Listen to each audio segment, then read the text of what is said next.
تجزیہ کرتے ہوئے یہ کہہ سکتا ہوں کہ راؤنڈ کا سے مراد ان کی یہ ہے کہ آرمی چیف وہ اپنا لگوانا چاہ رہے تھے، لیکن حکومت نے فیصلہ کیا اور اس کے مطابق آرمی چیف لگے گا، اور انہوں نے یہ کہا کہ عمران خان جو ہے وہ بیانیہ بڑا زبردست بناتے ہیں، بد زبانی بھی کرتے ہیں، لیکن اب ان کو کام کے اوپر توجہ دینی چاہیے۔ تو فہد حسین نے بھی بتایا کہ کس طرح وہ اب ہر معاملے کو خاموشی سے برداشت نہیں کریں گے۔ پی ٹی آئی کی طرف سے جو ٹویٹ ہوا آفیشیل پیج کے اوپر بتایا گیا کہ پنڈی کی طرف ہم نے جانا ہے، وہاں پر ہم نے ملاقات کرنی ہے، ہم ذرا پنڈی میں جائیں گے تو خود ہی آپس میں ہی ملاقات کریں گے، کیونکہ اب پنڈی میں ملاقات کرنے والے لوگ جو ہیں جو وہ توقع لگائے بیٹھے تھے وہ تو شاید موجود نہ ہوں، وہ آپس میں ہی مل بیٹھیں گے، اور جو مطالبات کی فہرست ہے اپنا آرمی چیف لانے سے لے کے، انقلاب لانے سے لے کے، پاکستان کو آزاد کروانے سے لے کے، جو تمام انہیں دنیا کا نقشہ نیا بنانا تھا اپنی جو انقلابی سوچ ہے اس سے ہٹ کے اب وہ مطالبہ کیا کر رہے ہیں کہ اعظم سواتی، شہید ارشد شریف اور عمران خان کے انصاف کے لیے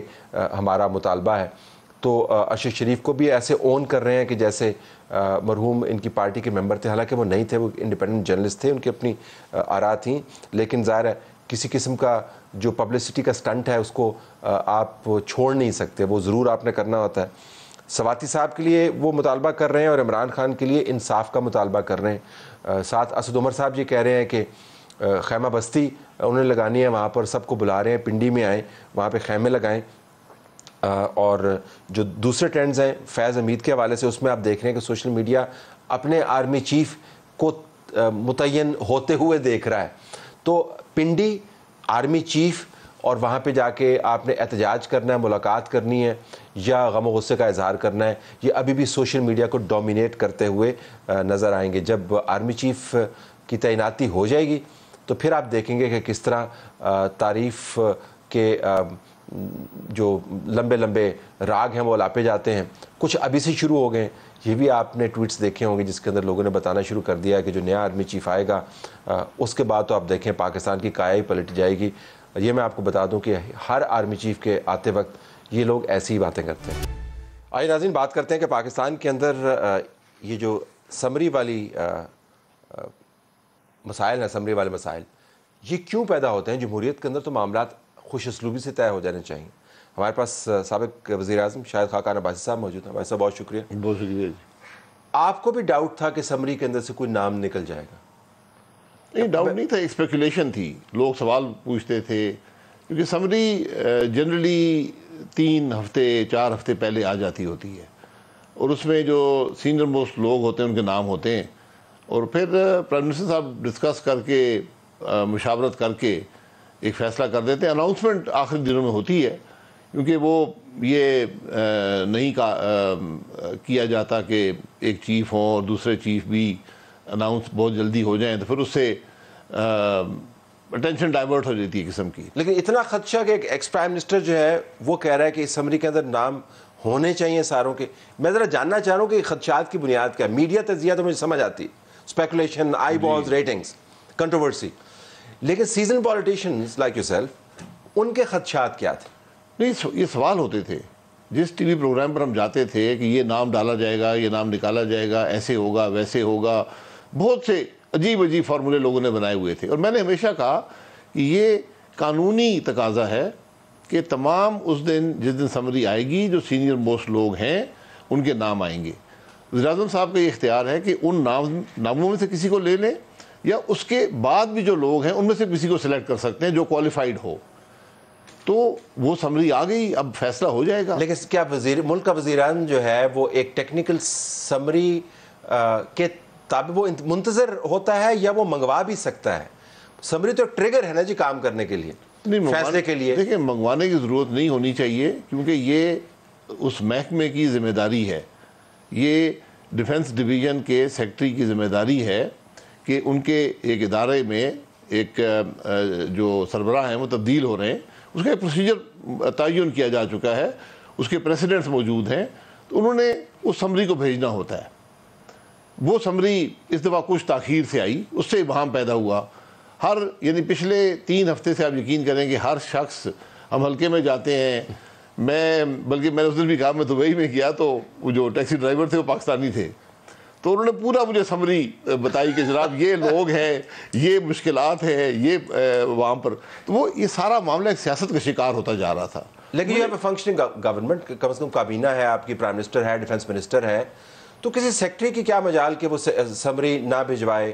آپ نے ٹریگر کروانا ہے, پروسیس کو آپ نے کرنا ہے. میں ایک طرف آرگومنٹ لے کے جا رہا ہوں, یا تو ہم یہ مان لیں کہ جب تک جی ایچ کیو سے گرین سگنل نہیں ہوتی چیزیں ان معاملات کے اوپر آپ کے پاس کوئی طاقت نہیں. اگر یہ نہیں ہے تو پھر ظاہر ہے کسی نے ذمہ داری تو اٹھانی ہے نا کہ 3 ہفتے سے آپ نے قوم کو ہاسٹیج کیوں رکھا ہوا؟ دیکھیں گرین سگنل کی بات نہیں ہے. سیکرٹری جب سمری بھیجتے ہیں تو اس ڈویژن کا ایک وزیر بھی ہوتا ہے, تو وزیر سیکرٹری کے پاس سمری آتی ہے ادارے سے, وہ وزیر مشاورت کرتے ہیں اور سمری پی ایم کو بھیجی جاتی ہے. یہ پروسیجر ہے حکومت کے ہر کام کے لیے, صرف اس کام کے لیے نہیں ہے. تو اس میں عام طور پہ جلدی آ جایا کرتی ہے. اس دفعہ نہیں آئی, اس میں کوئی ایسی ابہام کی بات نہیں ہے, سمری آ گئی ہے, اب فیصلہ ہو جائے گا. لیکن میں نے پہلے بھی یہ کہا تھا کہ اسپیکولیشن کو ختم کرنے کی ضرورت ہے. تو جتنی جلدی یہ سمری آ جاتی, پھر وہ بات شروع ہو جاتی کہ جی اب سمری میں فیصلہ کیوں نہیں ہو رہا, ہر قسم کی باتیں. ہم نے ہر چیز کو ایک میڈیا سرکس بنا لیا ہے. یہ ایک بڑا سنجیدہ مسئلہ ہے. 5-6 جو سینئر موسٹ 3 اسٹار جنرلز ہوتے ہیں ان میں سے ایک آرمی چیف بن جاتے ہیں اور ایک جو ہیں وہ چیئرمین جوائنٹ چیف اسٹاف بن جاتے ہیں. کنٹروورسی تو ہمیشہ سے رہی, لیکن میڈیا, سوشل میڈیا بالخصوص, اس کی آمد سے اب آپ وہ ایمپلیفائی ہوتی ہوئی نظر آتی. یہ سوشل میڈیا میں ہی آیا, پھر اس سیاست کا اس پہ عمران خان صاحب نے جس طرح اس پر سیاست کھیلی ہے, اس کی کوئی مثال پاکستان کی تاریخ میں نہیں ہے. اب ذرا واپس جائیے, پچھلے 6 سال میں جنرل باجوہ کی تعیناتی سے پہلے بھی یہ معاملات آئے, ایک ویڈیو سرکولیٹ کی, ڈسین کو انفلوئنس کرنے کی کوشش کی گئی, پھر جب ان کی ایکسٹینشن ہوئی پھر آپ نے دیکھا معاملہ عدالت میں جا رہا ہے, ایک سمری آ رہی ہے, پھر دوسری سمری بن رہی ہے, کوئی انٹرم آرمی چیف کا عہدہ بھی بیچ میں نکل آتا ہے, پھر لا پاس کرنا پڑتا ہے. تو ہم ہر 3-6 سال کے بعد یہ کرتے ہیں, تو اس کا کوئی طریقہ نہیں وضع ہو سکتا؟ نہیں, طریقہ وضع ہے. جو پچھلی دفعہ جب ایکسٹینشن ہوئی جنرل باجوہ صاحب کی, اس میں وہیں سے سارا ابہام پیدا ہوا, کیونکہ وہ تقریباً 3.5 مہینے پہلے ہی 1 لاکھ پرائم منسٹر کے خط سے ایکسٹینشن کر دی گئی. کوئی سمری نہیں ہے, کچھ نہیں ہے, ایک خط جاری ہوتا ہے. وہ طریقہ کار بالکل معمول سے ہٹ کر تھا. ٹھیک. تو اس پہ بہت سی اسپیکولیشن شروع ہو گئی. پھر اس کے بعد بھی کوئی پروسیس مکمل نہیں ہوا. آخری 2 ہفتے میں سپریم کورٹ نے کہا کہ جناب اس کو پارلیمان فیصلہ کرے. اب اس میں آپ مسئلہ پیدا ہو گیا. حکومت کے پاس اکثریت ہوتی ہے, لیکن آرمی چیف کا معاملہ ایسا ہے جو اتفاق سے ہونا چاہیے. وہاں یہ نہیں ہو سکتا وہاں ووٹنگ ہو رہی ہو, اور جس میں ایک شک یہ تھی کہ موجودہ آرمی چیف کو ایکسٹینڈ کیا جائے اور آدھی پارلیمان خلاف ووٹ کر رہی ہو, آدھی حق میں ووٹ کر رہی ہو. یہ کیوں اتفاق سے ہونا چاہیے؟ یہ تو پرائم منسٹر کا ثوابدید ہے, آپ کو تو سٹینڈ یہی ہے. نہیں, ثوابدید ہے, لیکن وہ سپریم کورٹ نے معاملہ پارلیمان میں بھیج دیا کہ پارلیمان بل جو ایکٹ ہے, آرمی ایکٹ, اس کو امینڈ کرے. اور وہ جب امینڈمنٹ ہو رہی تھی اس میں ایک شک یہ بھی تھی, کیونکہ تاریخ گزر گئی تھی آرمی چیف کی ایکسٹینشن کی, ان کی اپوائنٹمنٹ کی. میں صرف ویسا بھی یہ جاننا چاہ رہا ہوں کہ اگر اتنے قواعد وضع ہیں جو کہ ہیں, کتابوں میں موجود ہیں, اس کے اوپر آپ گڈ پریکٹسز بھی موجود ہیں, ایگزامپلس بھی موجود ہیں, تو کہیں نہ کہیں تو آپ کو خامی نظر آتی ہوگی جس کی وجہ سے ہر مرتبہ یہ معاملہ سامنے آتا ہے. اس مرتبہ جس طرح اس سے پہلے نہیں آیا, لیکن تنازع تو اٹھتا ہے. وہ کیا وجہ ہے؟ یہ کیوں تنازع اٹھتا ہے؟ تنازع اٹھنا نہیں چاہیے, لیکن یہ چونکہ ایسی اپوائنٹمنٹ ہے جس کے ملک پر بڑے گہرے اثرات ہوتے ہیں. ہمارے ملک میں آدھے سے زیادہ عرصہ جتنا ملک وجود میں رہا ہے, اس کی آرمی کی ایک خود حکومت میں آرمی رہی ہے, اس کا بہت بے پناہ اثر رہا ہے. اس لیے آرمی چیف کی ایکسٹینشن ہو یا نئی اپوائنٹمنٹ ہو, اس کا ایک بڑی اہمیت ہوتی ہے ملک کی سیاست کے اندر بھی, ملک کے معاملات کے اندر بھی. اس لیے وہ میڈیا میں بھی ایک غیر معمولی اہمیت اختیار کر لیتا ہے. اور اس دفعہ جیسے میں نے کہا کہ ایک لمبی عرصے سے اسپیکولیشن جاری تھی, نام لے لے کر بات کی جاتی تھی, طرح طرح کی باتیں. سوشل میڈیا کی اب اسٹرینتھ زیادہ ہو گئی ہے, اس میں جس قسم کی باتیں شروع ہو گئی تھیں. تو میں نے ہمیشہ کہا تھا کہ اس کو جتنی جلدی فیصلہ ہو جائے, بھام ختم ہو جائے. بہرحال وہ کل سمری آ گئی ہے, اب فیصلہ ہو جانا 28 سے پہلے وزیر صاحب فیصلہ کر دیں گے. ترکی جانے سے پہلے کہہ رہے ہیں کہ ہو جائے گا. جی, آج کولیشن پارٹنرز کی میٹنگ ہے, شاید ان کو بھی کانفیڈنس میں لیں گے. کل کیبنٹ میٹنگ ہے, تو حالانکہ کیبنٹ میٹنگ کی ضرورت نہیں ہوتی اس کام کے لیے, یہ وزیر اعظم خود فیصلہ کر سکتے ہیں، لیکن شاید وہ چاہتے ہیں کیبنٹ کو مشورہ. دس از پریسائزلی مائی پوائنٹ کہ جب آپ چیزوں کے اندر مزید بل ڈالیں گے یہ ثابت کرنے کے لیے کہ ہم کتنے شفاف ہیں، ہم نے کتنی مشاورت کی ہے، ہم نے ہر چیز کو دیکھ بھال کے کیا ہے، تو بیسیکلی آپ کنٹروورسی کو طول دیتے ہیں. یہ تمام کام آپ نے دوست کا کرنے کی ضرورت نہیں ہے. مشاورت ڈنر کے اوپر کرنے کی ضرورت نہیں ہے، آپ نے صرف 4 بندوں کو بلانا مشاورت کر لینی ہے. سو یہ اتنی زیادہ آپ پھونک کے قدم کیوں رکھ رہے ہیں؟ نہیں، ایک بڑی کولیشن ہے، اس میں سب کو مشاورت کرنی پڑتی ہے، اپنی پارٹی کے اندر بھی مشاورت کر. یہ وزیر اعظم صاحب کی ثوابدید ہے کس طرح مشاورت کرتے ہیں. پھر جو معاملہ ابھی رہا ہے ملک کے اندر، ایک دھرنے کی کیفیت ہے، ایک لانگ مارچ کا آ رہا ہے، اور وہاں سے باقاعدہ دھمکیاں دی جاتی ہیں کہ ہم نہیں ہونے دیں گے آرمی چیف کی اپوائنٹمنٹ، اس قسم کی باتیں جب ہیں.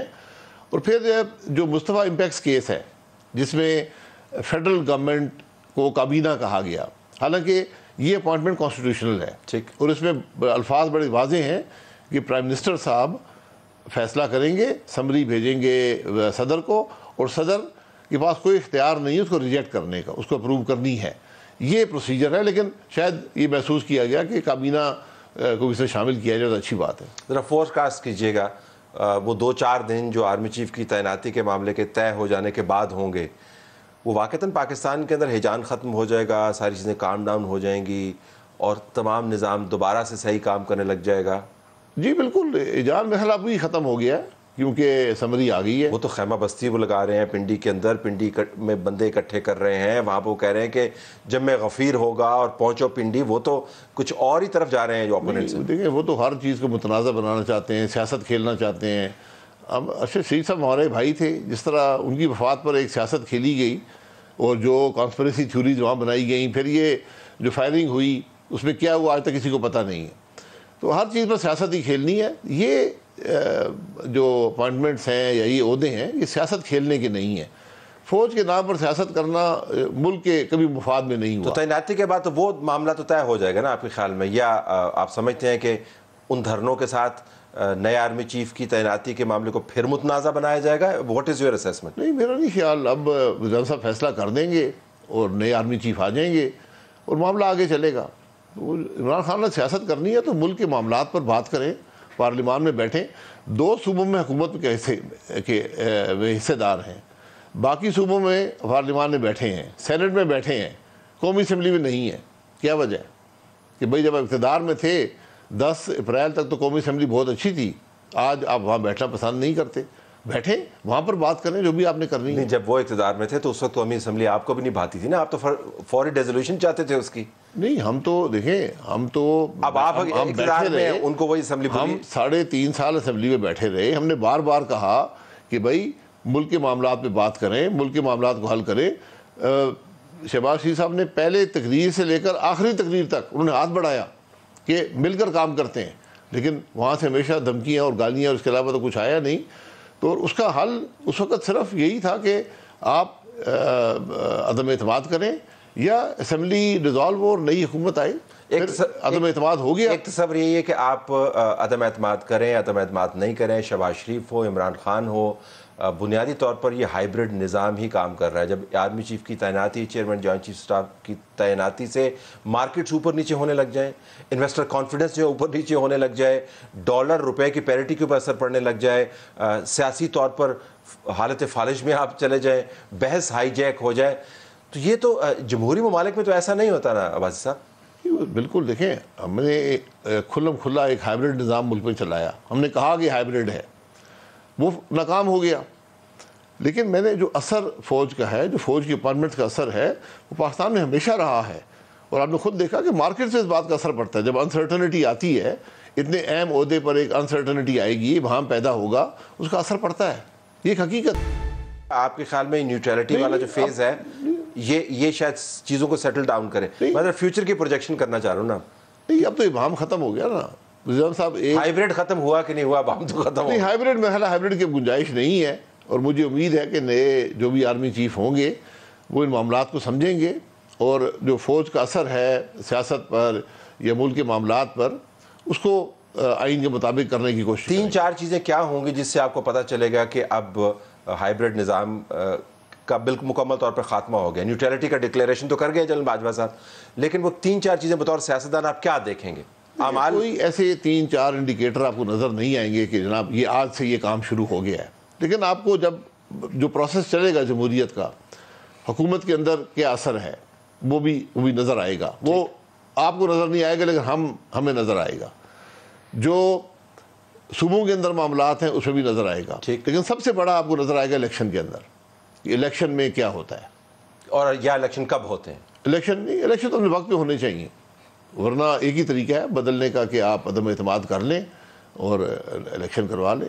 سو الیکشن جو ہے اس کے اندر کیا ہوتا ہے اور الیکشن کب ہوتے ہیں؟ آپ کے خیال میں اگر نئے آرمی چیف کے اوپر یہ دباؤ بہت بڑھتا ہے کہ آپ فوری انتخابات کروائیں اور عمران خان پنڈی نہیں چھوڑتے ہیں, فیض آباد کی طرف آتے ہیں, ظاہر ہے وہاں پر بیٹھ کے انہوں نے صرف ٹھنڈ تو نہیں کھانی نا جی, کچھ کام بھی کرنا ہوگا, تو نیا آرمی چیف جو ہے وہ پھر نیوٹرل نہیں رہے گا, اس کو کچھ کرنا پڑے گا. نہیں, انتخابات کرانا آرمی چیف کا کام نہیں ہے, اسمبلی ڈیزالو کرنا آرمی چیف کا کام نہیں ہے. یہ صرف وزیر اعظم کا کر سکتے ہیں کہ وہ اسمبلی ڈیزالو کر دیں یا اپوزیشن عدم اعتماد لے آئے. آپ بیٹھے رہیں, اگلے اگست تک بیٹھے رہیں, خیمے زن رہے, اور اس سے ملک کی حکومت پر یا ملک کی جمہوریت پر یا ملک کے آئین پر اثر نہیں ہوتا. یہی سب سے بڑا ٹیسٹ ہوگا. یہ سب سے بڑا ٹیسٹ یہی ہوگا. اگر ہم یہ سمجھتے ہیں کہ ہم دباؤ میں آ کر ملک میں الیکشن کروا لیں گے, کہ کوئی آگے پنڈی میں خیمہ زن ہو گیا اور اس نے بڑے نعرے وارے مارے, وہاں 5-10-20 ہزار آدمی ہوئے, تو ملک کی حکومت جو ہے وہ توڑ کر الیکشن کروا. شہباز شریف صاحب کو اگر کوئی دوستانہ مشورہ دے کہ بھئی ملک بھی چلانا ہے تو وہ مان لیں گے دوستانہ مشورہ یا نہیں؟ دوستانہ مشوروں کی گنجائش نہیں رہی. آج آپ متحمل نہیں ہو سکتے ایک 90 دن کے انٹرم پیریڈ کے, جو آپ کی معیشت کی حالت ہے, جو آپ کے بیرونی حالات ہیں. اس لیے آج ضرورت اس بات کی ہے کہ حکومت اپنی ٹرم پوری کرے, الیکشن ہو, اگلی حکومت آ جائے. بالکل. آخر میں اگر میں آپ سے معاشی صورتحال کے بارے میں پوچھ پاؤں, بہت سی اسپیکولیشن ہے ڈیفالٹ کی. ذرا آپ کا کارپوریٹ سیکٹر سے بڑا گہرا تعلق بھی ہے اور سیاسی طور پر بھی آپ چیزوں کو سمجھتے ہیں. جب آپ پاکستان کی معیشت کو ڈیفالٹ کے زاویے سے دیکھتے ہیں تو آپ کو کیا لگتا ہے, اس میں بھی مبالغہ آپ کو نظر آتا ہے یا یہ جینوئن فیئرز بھی ہیں؟ دیکھیے, ڈیفالٹ جو ہے جب حکومت آئی ہے ایک بڑا سیریس ایشو تھا, ایک بڑا خطرہ تھا کہ آئی ایم ایف کے پروگرام, آئی ایم ایف یہاں سے موجود نہیں تھا, انہوں نے بالکل عدم اعتماد کا اظہار کر دیا تھا. حکومت جو ہے وہ $1 ارب سے زیادہ ہر مہینے پٹرول پمپ پر پھونک رہی تھی. بجلی کے معاملات تباہ تھے, گیس کے معاملات تباہ تھے, ملک کی معیشت تباہ تھی. بیرونی آپ کے تعلقات ختم ہو چکے تھے, بائی لیٹرلی بھی آپ کو کوئی سپورٹ نہیں تھی, اور ملٹی لیٹرل ایجنسیز بھی جو عالمی ادارے ہیں وہ بھی آپ کو سپورٹ کرنے کو تیار نہیں تھے, کیونکہ آپ ایک غیر ذمہ دار ملک بن چکے تھے. اس کو استحکام دیا گیا ہے, لیکن ہمارے جو فنڈامنٹل ایشوز ہیں موجود ہیں, اس میں کوئی کمی یقیناً ہوئی ہے. لیکن آپ یہ دیکھ لیں کہ سب سے بڑا انڈیکیٹر جو ہے 2018 میں ہم نے بجٹ بنایا 2018-19 کا, 1500 ارب, اس کے اندر 1.5 ٹریلین روپیہ یا 1.5 خرب روپیہ اس کے اندر ڈیٹ سروسنگ تھی. آج وہ 4000 پہ جا پہنچی ہے. اتنا قرض لاد دیا گیا اور اس قرض کی کا ریٹ اتنا بڑھا دیا گیا کہ آج وہ سب سے بڑا ایشو آپ کے لیے بن گیا ہے. تو اس کے لیے اس کو آپ کو مینیج کرنا پڑے گا. آج اگر آپ وفاقی حکومت کی ساری انکم دیکھیں تو وہ اس 4000 سے کم ہے. اس لیے آپ اپنے اخراجات کے لیے قرضہ لے کر گزارا کرتے ہیں, وہ قرضے کا حجم بڑھتا جائے گا. یہ وہ چیزیں ہیں جن کو آپ کو مینیج کرنا پڑے گا, اور یہ مینیج آپ کو اگلے 3 کوارٹرز میں کرنی. ٹائم نہیں ہے آپ کے پاس. ہم نے کرنا ہے, جو بھی حکومت اس کے بعد آئے گی, ہماری ہو کسی اور کو, اس کو بھی مینیج کرنا ہے. یہ معاملات جو ہیں, جو تباہی عمران خان نے معیشت کی ہے, یہ 1 مہینے میں یا 9 مہینے میں یا 12 مہینے میں, یہ کئی سال لگیں گے آپ کو. لیکن یہ تبھی ہوگا جب آپ کوئی کنسنسس ڈیولپ کریں کہ پاکستان کو اگلے 5-10 سال چلانا کیسے. جی بالکل, سب سے بڑی ضرورت آج اس بات کی ہے. تو آپ کا ہوتا ہوا نظر آ نہیں رہا. نہیں, وہ کرنا پڑے گا, اب گنجائش نہیں رہی. نہیں, اگر کنسنسس نہیں ہوگا, کیونکہ جب کنسنسس نہیں ہوگا تو حکومت فیصلے نہیں کر پاتی, مشکل فیصلے کرنے پڑتے ہیں. پھر کسی کو کروانا پڑے گا نا کنسنسس. نہیں کروانا, دیکھیں کروانے کی گنجائش بھی نہیں رہتی, یہ سیاستدانوں کا کام ہے. لیکن اب سیاستدان کر نہیں رہے, ضرورت ہے کنسنسس کی, مجبوری میں کرنا پڑے گا, ورنہ یہاں اگلی حکومت جو ہے وہ 3 مہینے بھی نہیں چل پائے گی اگر کنسنسس نہیں ہوگا ایشوز پر. آج بھی وقت ہے کہ ایشوز پہ کنسنسس کر لیں. ہم نے مشکل فیصلے کرنے جن کا بوجھ عوام پر پڑے گا، اس کی ایک سیاسی قیمت ہوتی ہے، اس سیاسی قیمت کو شیئر کرنا پڑے گا۔ میں صرف مسلم لیگ نون کو ادا نہیں کرنا چاہیے، یہ غفلت 4 سال کی تباہی ہے یا شاید اس سے بھی پیچھے جاتی ہو، تو اس کو سب کو شیئر کرنا پڑے گا سیاسی قیمت کو۔ I have to leave it there. بہت شکریہ ناظرین، شاہد خاقان عباسی ہمارے ساتھ موجود ہیں۔ کون بنے گا آرمی چیف، اس تمام معاملے کا اب آخری ایکٹ آپ کے سامنے کھیلا جا رہا ہے، لیکن ذرا عوام کی بات بھی کر لیتے ہیں، بالخصوص ان عوام کی جو لٹے پٹے ہیں سیلاب کے ہاتھوں۔ آپ کو یاد ہوگا کچھ مہینے پہلے جب سیلاب نے تباہ کاریاں مچائیں تو خیبر پختونخوا، کچھ حصے پنجاب کے، لیکن پرائمرلی سندھ کے اندر تمام میڈیا پہنچ گیا اور خوب کیمرے چلائے اور بتایا کہ کیا وہاں پر حالات ہیں۔ جوں پانی سے نظر ہٹتی گئی اور اسلام آباد کی پالیٹکس نے ٹیک اوور کیا تو سندھ کے عوام کے مسائل نظروں سے اوجھل ہو گئے۔ پانی نے جو تباہی مچائی ہے وہ وہیں پر موجود ہے، وہ جو لوگ متاثر ہوئے ہیں لاکھوں کی تعداد میں وہیں پر موجود ہیں، ان کی مزریز کم نہیں ہوئی ہیں، ہمیں اس کے اوپر توجہ دینے کی ضرورت ہے۔ ایاز لطیف پولیجو صاحب جو صدر ہیں قومی لیگ کے، ہمارے ساتھ موجود ہیں۔ پولیجو صاحب السلام علیکم۔ وعلیکم السلام طلعت صاحب۔ اچھا جی، میرے سامنے اعداد و شمار جو ہیں وہ تو بڑے خطرناک قسم کے ہیں، میں صرف آپ سے یہ جاننا چاہوں گا کہ جب سے سیلاب آیا اس وقت سے لے کے اب تک ذرا مختلف زاویے سے دیکھتے ہیں، آپ کو کہیں پر کوئی تھوڑی سی امپروومنٹ نظر آئی پانی کے نکاس کے علاوہ؟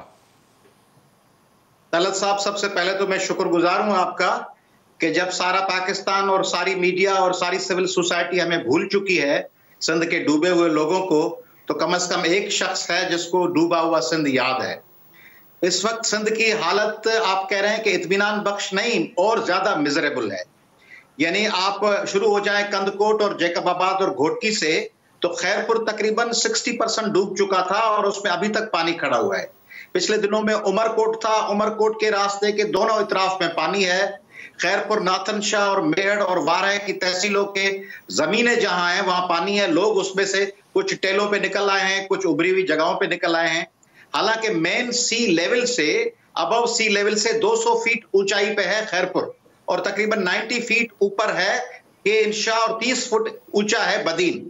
مگر پانی تو نیچرل بہاؤ کے طور پر نکل جانا چاہیے، مگر پرابلم یہ ہے کہ وہ نکلنے کے جو راستے تھے، قدرتی راستے تھے، اسپل ویز تھے، وہ سارے بند کر دیے گئے۔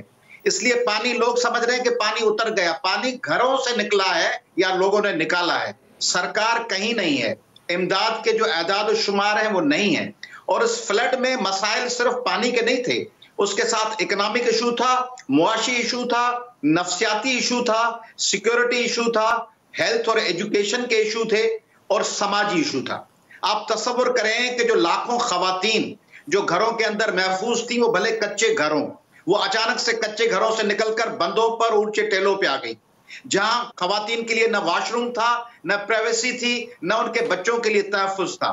وہ خواتین تو ایک نفسیاتی دھچکے میں ہیں، وہ ابھی تک اپنی جگہ پہ نہیں جا سکیں۔ جو اسکول تھے بچوں کے، ان کو ایک بنا دیا گیا لوگوں کو ٹھہرانے کے لیے کیمپ، تو وہ اسکولوں سے بچے نکل چکے، نقل مکانی ہو چکی، وہ بچے دوبارہ اسکولوں میں داخل نہیں ہوئے۔ وہ لاکھوں کی تعداد میں بچے ہیں جو کپاس کی فصل۔ لیکن اگر میں قطع کلامی، اگر میں آپ سے پوچھ پاؤں، میرے سامنے جو اعداد و شمار ہیں وہ یہ ہے کہ 7 لاکھ کے قریب خیمے جو ہیں وہ ڈسٹریبیوٹ کیے گئے، اور اگر آپ یہ تصور کریں کہ 7 لوگوں پر مبنی ایک گھرانہ ہے، میں ایک بنیادی اوسط لے رہا ہوں، اگر جس سے زیادہ ہوگا تو تقریباً جو 80 لاکھ لوگ متاثر ہوئے تھے، جن کے گھر متاثر ہوئے تھے، اس میں سے تقریباً 50 لاکھ کو تو کسی نہ کسی صورت میں کوئی چھت اویلیبل ہوگی خیمے کی صورت میں، لیکن جو آپ تصویر بتا رہے ہیں اس کے اندر تو بہت ہی گھمیر صورتحال نظر آتی ہے جس طرح آپ بیان کر رہے ہیں۔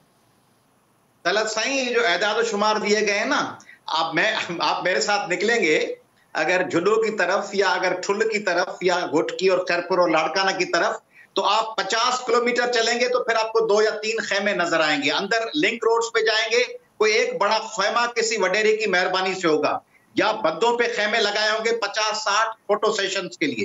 خیمے بک چکے، سامان بک چکا، لوگوں کے لیے جو امداد، بلکہ سندھ حکومت نے کلیم کیا ہے کہ ہم نے کوئی کروڑوں روپے کا تو ہم نے ڈرائی فروٹ تقسیم کیا ہے، ڈرائی فروٹ، لوگوں کے پاس کھانے کے لیے کچھ نہیں ہے۔